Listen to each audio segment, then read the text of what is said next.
Hello, friends. Welcome to Creative Medicine. In this lecture, we will learn about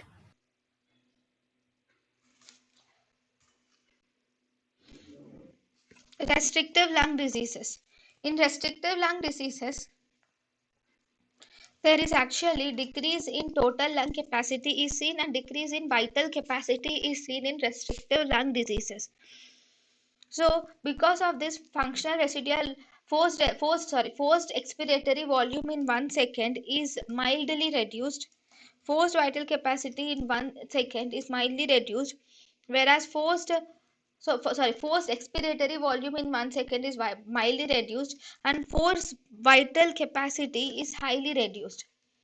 So as a result, if you do FEV1 by FVC ratio, because forced vital capacity is highly reduced, that is the forced vital capacity reduction is more than the forced expiratory volume in 1 second. Thus, the forced expiratory volume by forced vital capacity ratio, if you calculate, it will be almost normal, or sometimes it is increased also.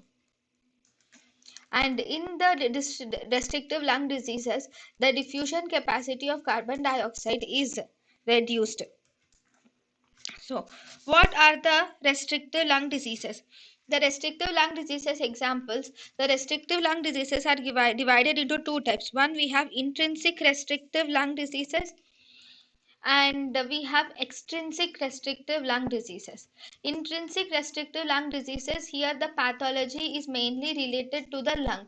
There is some disease which is seen in the parenchyma of the lung, like all the lung diseases like sarcoidosis, Kohlberger's pneumoconiosis, all silicosis, asbestosis, all types of restrictive lung diseases are actually intrinsic lung diseases, which mainly affect the parenchyma, whereas extrinsic lung diseases are mainly the chest wall diseases, which will restrict the expansion of the lung due to rigid chest wall.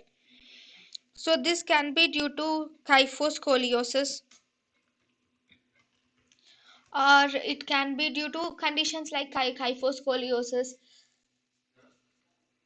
and myasthenia gravis, some chest wall disorders. In them we have extrinsic restrictive diseases. So important points of restrictive airways are seen in acute respiratory distress syndrome.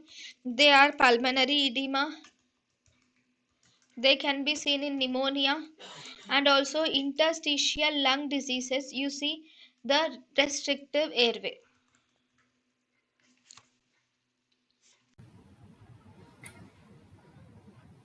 thank you and thank you for watching.